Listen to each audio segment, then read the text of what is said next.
Welcome to Hot Dog Live. I'm your host, Jared, and today we're joined by the one and only Kasey Nicholson. He is from Billings, Montana. He's a comedian, he's a wellness educator, a powwow dancer, and a bunch of many things. Yeah. We're ready to grill the intersection of stand-up comedy and motivational speaking to perfection. But before we dive in, a quick disclaimer. The views and opinions expressed here are for entertainment and informational purposes only. Let's remember to seek your own truth and knowledge as we explore. Love God, love people, and love thy neighbor as thyself. And let's fire up the grill. And a special thanks to our sponsor, Guest Room Studios, for making this episode possible. Welcome, Kasey. Welcome. Oh, hi. Thanks for having me. Hey. Kasey. Yeah, what's I up? know Kasey. I met him online, looking for some people when we were putting a show together. But came across him, and yeah, here we are. Kasey, you want to give yourself just who you are, where you're from, and yeah. Yeah, Kasey Nicholson from Fort Belknap, Montana. I'm Grovant, but that's a totally messed up freaking word because it's not our word. It's a French word meaning big belly, and they're far from being big bellies back then. That's one tribe, and my dad's Blackfeet. So my mom's Grovant, my dad's Blackfeet. Between those two tribes, I'm pretty much a mutt. I'm Crow, I'm Apseliga, Pagani, Cree, Arapaho, Alaska Native. I don't know. You could throw a Mexican black and white in there too. Might as well, Right. out of all that blood, you get this. And happy to be here. We talk about I'm a comedian and a motivational Yeah. speaker, wellness educator. We talk about all that stuff. And before all that, I actually had my mental health degree, and I was going for my LCPC at that time. And one day I just said, I'm done. I'm done with 8 to 5. I'm done with, honestly, this is what it is. Honestly, this is what it was. Like I was just so tired of people, the higher ups, if you like, telling me what would be better or how it would be better to treat the clients I was serving or the people I was serving. And a Wow. majority of the people I was serving was, American Indian, Native American stuff. And it's just like, oh, well, maybe you should look into it this way, or, your client probably needs this. And I'm like, but you're not working with them. You're not. And it's just like constantly telling me what would be best for my for my skill. Like how would you say this?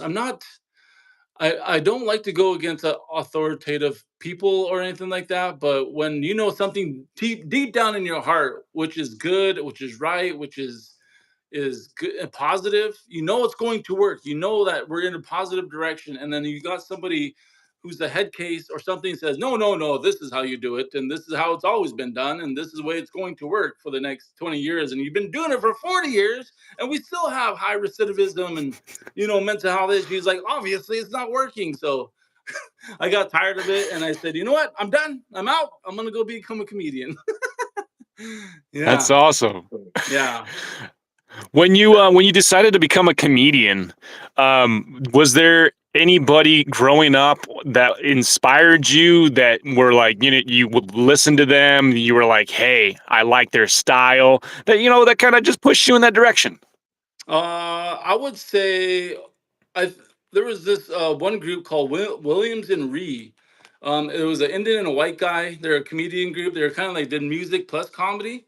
And I remember they had a tape, an actual cassette tape. And I remember my mom and her friends were, sitting around, visiting, and they put in this tape, and they were all laughing.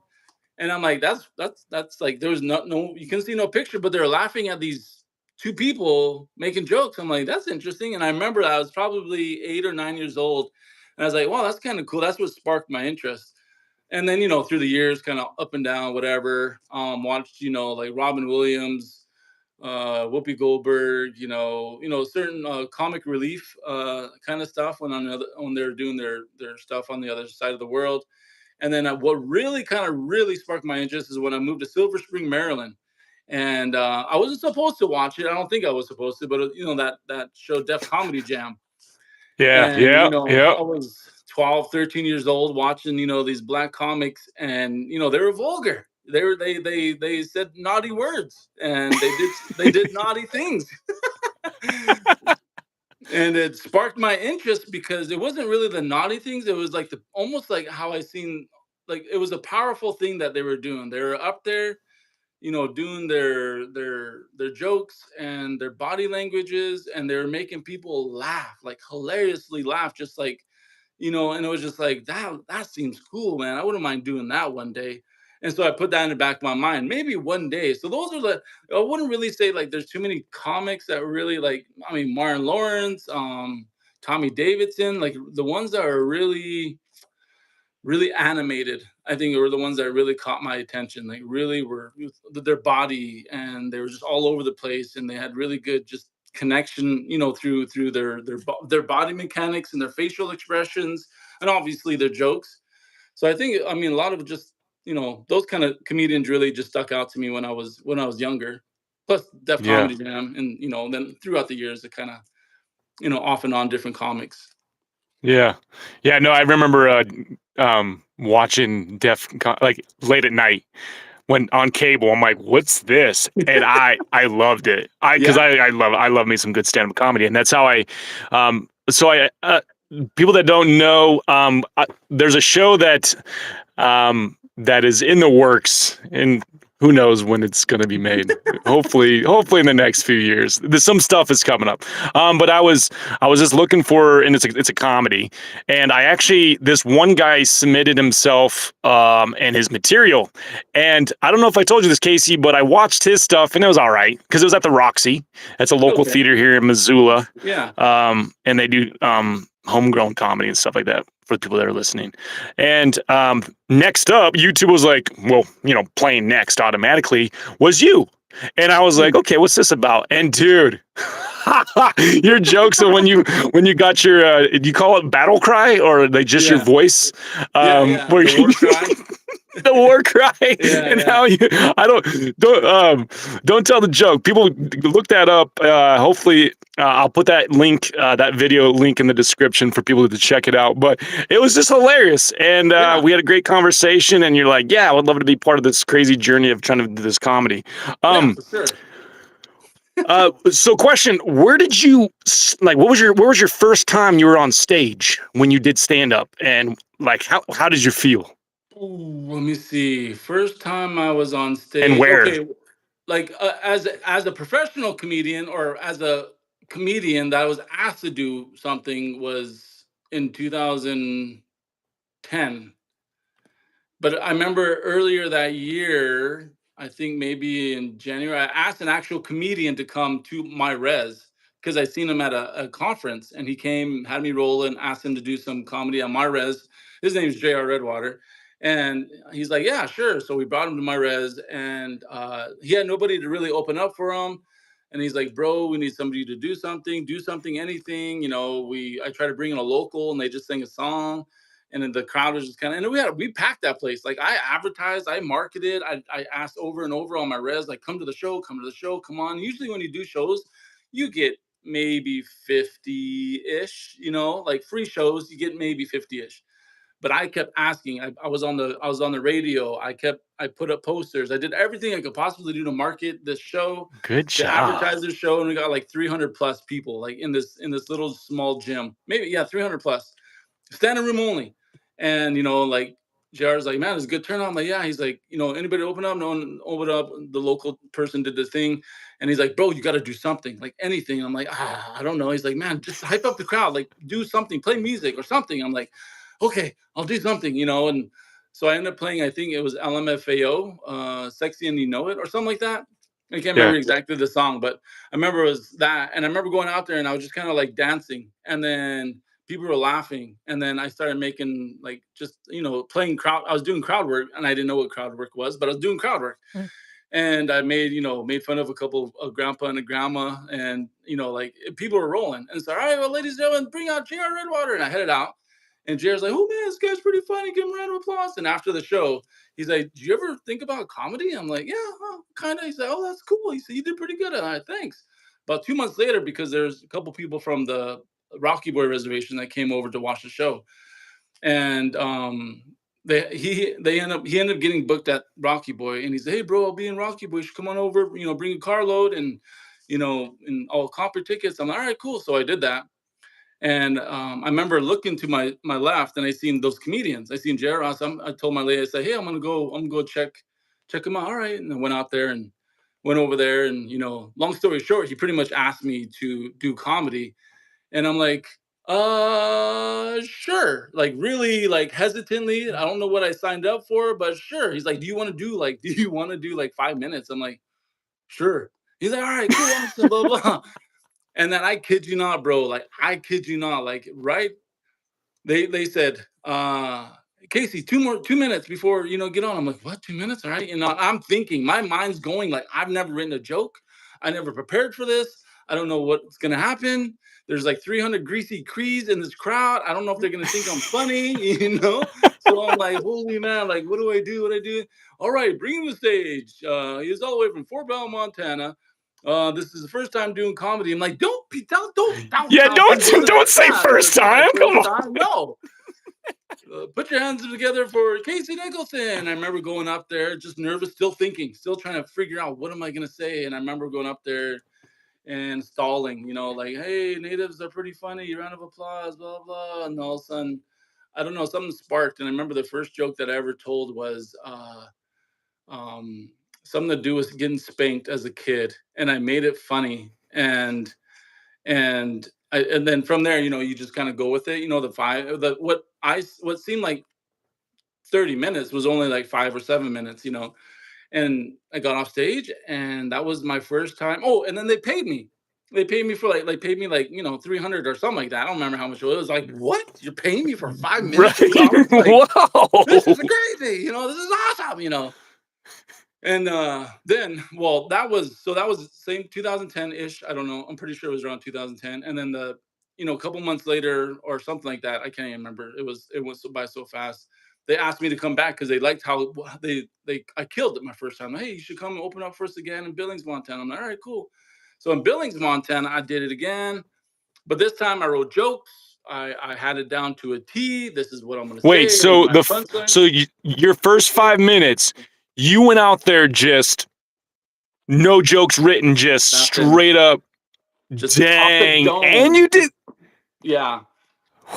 Yeah. That's I was ballsy. it was, but I was like, why not? Trial by fire, dude.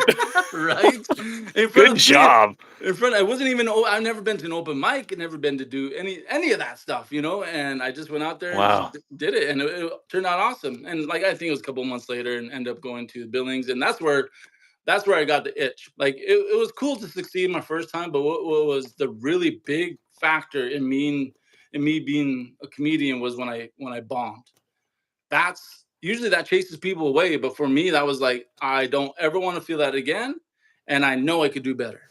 And so that bomb really hurt because my aunties were in the crowd. Like, I was like, laugh, auntie, come on, auntie, just laugh. Like, Oh, and she, when you can't get your friends or your families to laugh at your stuff, and they're embarrassed for you. Yeah, yeah, and and you can see it on their faces, you're all, yeah, and they oh, look away. They look away, like, like, okay. And I kid you not, yeah. I looked over to the other comedians, and I looked at them. I said, "Am I done yet?" And I still had like two Right. minutes left, right? And they just went like this.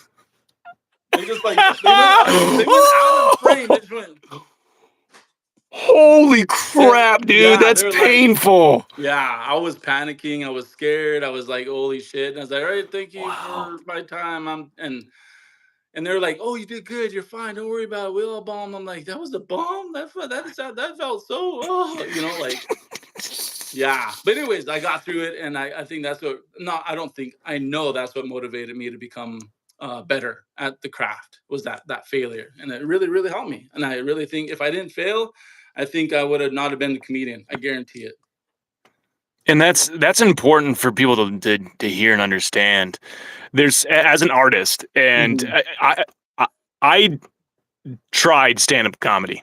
Hmm. So this is why I can feel your pain. I only did like maybe 4 shows, 3 open mics in LA. I was actually trained by a comedian in LA. Nice. Joke structure, because people don't understand that there's a structure to Yeah. jokes.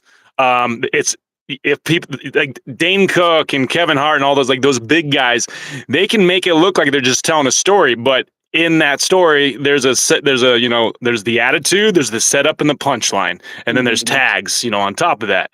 Yeah. Is that the correct joke structure? Is that still the joke Yeah, structure? yeah. Like Yeah, the attitude, roughly. the Yeah. setup, punchline, tag, something like that. Yep, yep. Um, but you know, I I tried to open mic night years later at the Roxy. So most likely the same stage that you were on, and I had a few jokes. They were actually kind of crude. My mom was in the crowd. I was younger. I didn't care, some things. Uh, There are still some jokes that were kind of funny, but not nearly successful as you, not naturally as you, just being able for your first time going out there and getting that sense of laughs.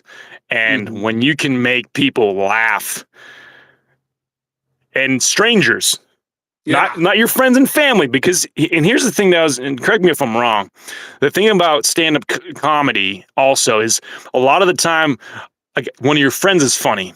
And I've heard this before, like, oh, you should go do stand-up comedy. And then they try it, and then they're not that great.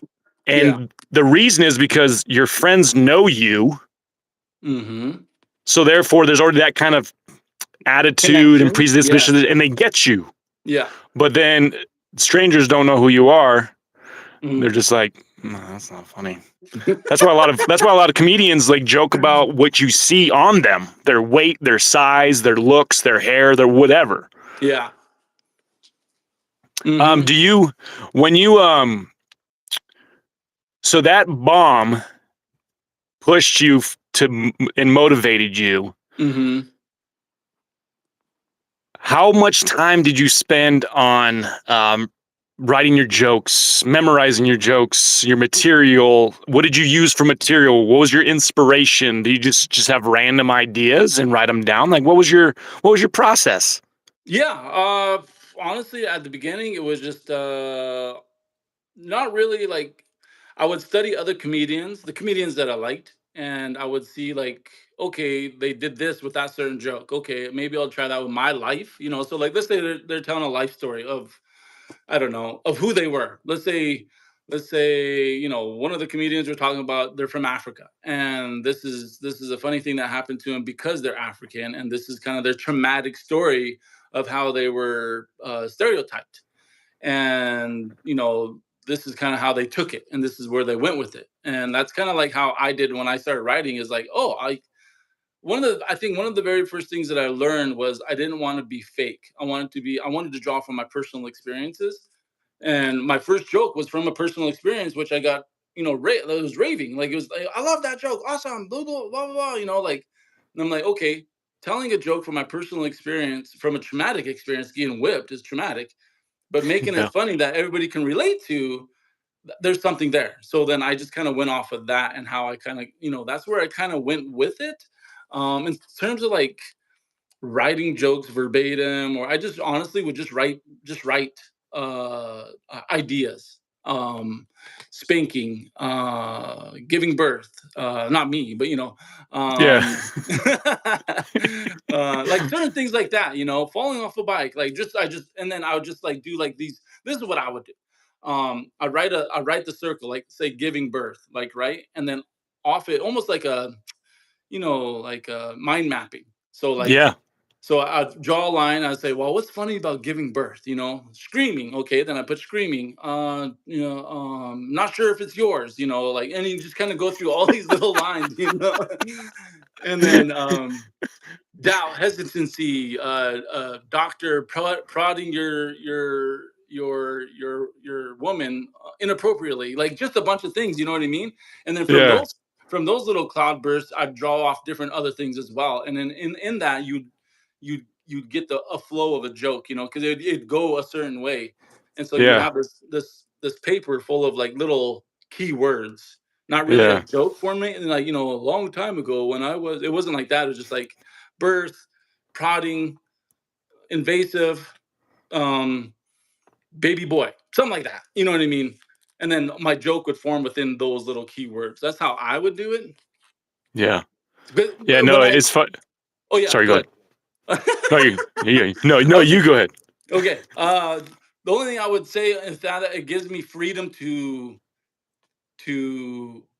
let it go where it can sometimes, you know. So that when I do those little, sometimes if you write it down, it almost like constricts you Yeah, to that joke. It doesn't allow you to like move with it. You know what I mean? So when I wrote those keywords down, it allowed me to kind of like, you know, shift it and play with it, manipulate it, go wherever I needed to go with it, especially in front of a crowd that I didn't know. Like, okay, it's not going well that way. I'm gonna twist it here and make it go this way. You know what I mean? yeah. Yeah. No, that's a good way to go about it. And I remember when you took one of the acting classes and we're going over memorization. Hmm. And for me, as an actor, that's been my biggest challenge is memorization. It used to be. It's gotten a lot better now because also if you build your confidence up, I feel for me at least, it helped me memorize. And Yeah.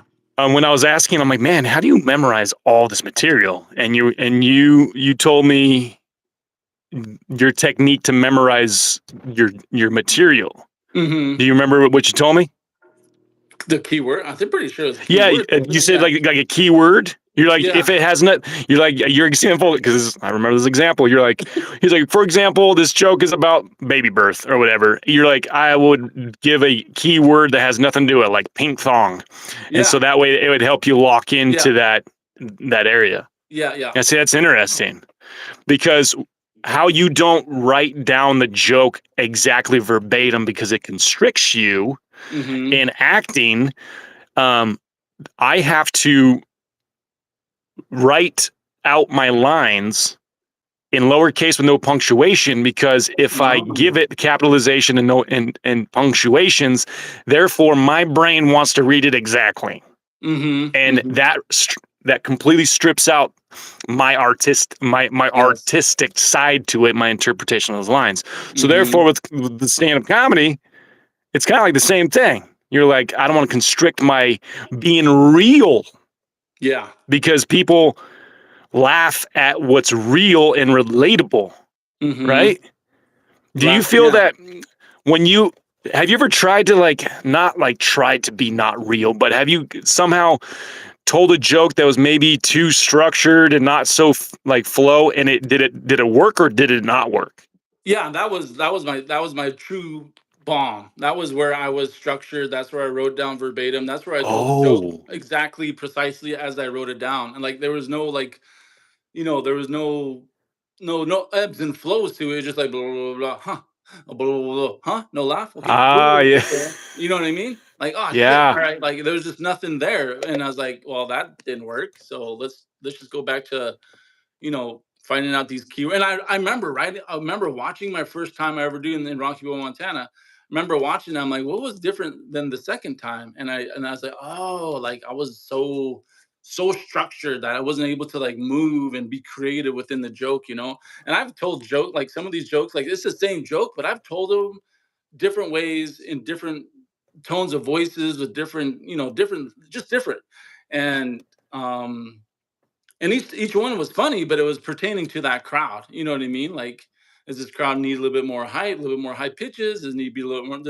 Do we need an extra character in the freaking birth room? Like, what do we need to get these participants or this crowd like bought in? Do you so wow, that's actually I never really even thought about it. So do you sometimes structure or not structure. Sorry. Do you like when you go to like a new area, like say a new state or a new college or Hmm. just wherever you're going? Do you ever so you kind of like feel it out. So since Hmm. you're in a mental health, so therefore you can kind of assess how people are feeling with things. You're like, okay, like you said, I actually maybe this crowd feels maybe I need to do it my tone of voice and this Hmm. and that. So you kind of tailor it so that way it's personable. Yeah. It's yeah. Yeah, That's and like yeah. being a mental health counselor and understand somewhat to a point of psychology, like that's what comedy is. It's a psychology game. It's like really trying to like connect with strangers on a level of, hey, if I can get these guys bought in, then I could pretty much say anything. And I've had those experiences where, I have this mix of a crowd of native, white, black, Mexican, whatever, and they're Asian, it doesn't matter. And they're rolling with me, and I could say whatever now and still make them laugh because they're bought in. They trust me, they believe in me, they find the things Yeah. I say hilarious, and it's just like, holy cow. And then there's other crowds where, no matter what you say, no matter what you do, they're just not bought in. They're checked out. I don't know what kind of day they have. I don't know what's going on in their communities. I don't know what's going on in their life, but they're just here to be here. They're not here to laugh. They're just here to be here to like waste some time. And so Yeah. those Dang. crowds are a little bit harder to like connect with and bring them like to me. Like, hey man, I have some funny stories that I'm about to tell you, kind of thing. I don't say it that way, but Right. and You're like, yeah. you paid to be here. You drove here, you got ready to come here. You know, let's get hmm absorbed into the environment here. Exactly. Yeah. So those kind of things. I mean, those. I think the mental health side of it is a buying thing. Like you have to the crowd has to buy in. Psychologically, you do have to kind of get them. I remember watching Dying Laughing. It's a documentary, and Yeah. it's like a freaking Jedi mind trick. You have to like figure out a way to get them to believe in you. You know what I mean? Yeah.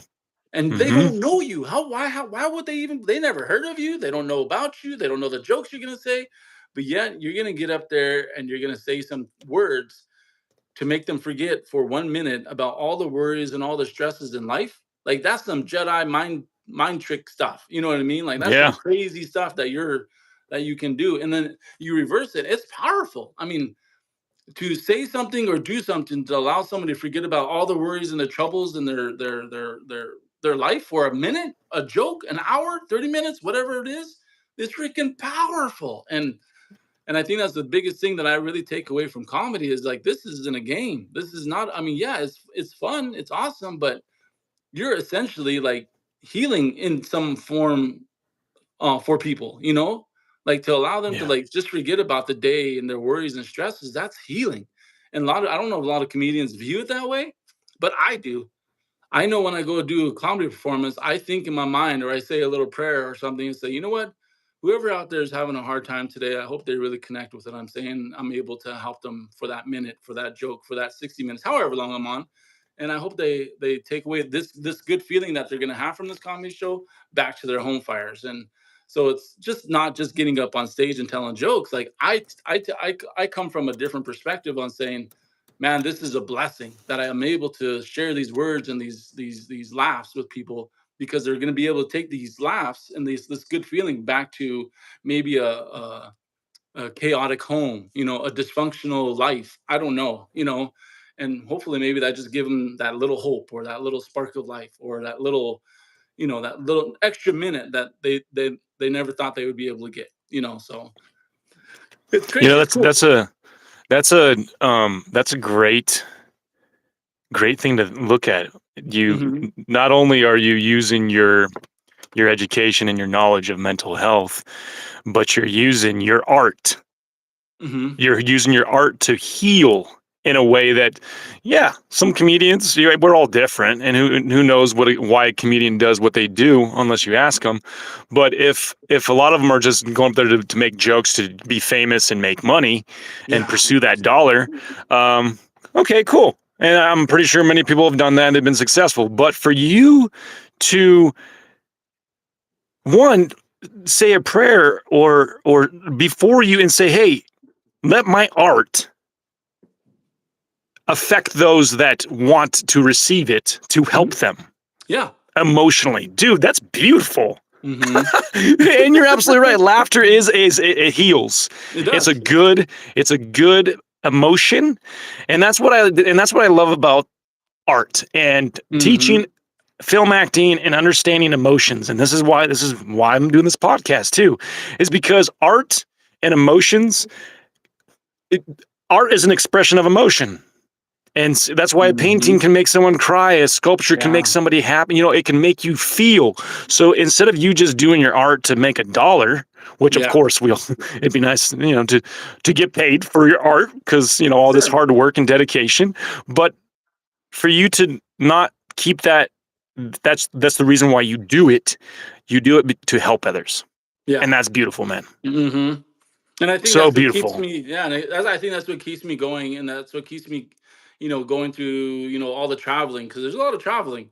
And I don't mind the traveling, but I think that's what pushes me. You know what I mean? It really, Mhm. really does. Like, if you want to get real, I mean, that's what really pushes me, is like thinking, man, this is something I truly enjoy, and this is really helping somebody, and that allows me to get up in the morning and say, let's try to figure out another joke. Let's go kill it in this community. Let's go to this venue and practice, on writing it or perform a joke, whatever it may be, and it's just like that's what pushes me, and it's not the money that pushes me. Yeah, like you said, it's a good benefit. Obviously, it's like, oh, awesome, You thanks got so to much. keep the lights on somehow. Yeah, You exactly. know. Right.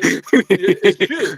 And then, but at the end of the day, it's not paying. It's that the money's not going to nourish me. You know what I mean? It's Yeah. not going to nourish my soul. It's not going to nourish my craft. It's not going to nourish my artistic ability.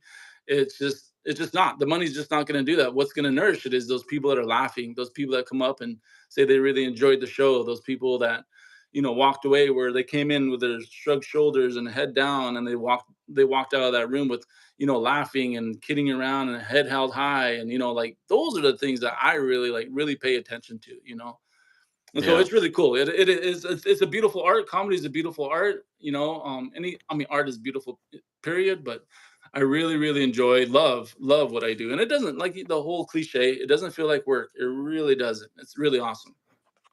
And I agree with you on that one, man. I don't see it much of a cliche anymore. When you do what you love doing and it is good, it is Hmm. not work. It is Yeah. not work at all, man.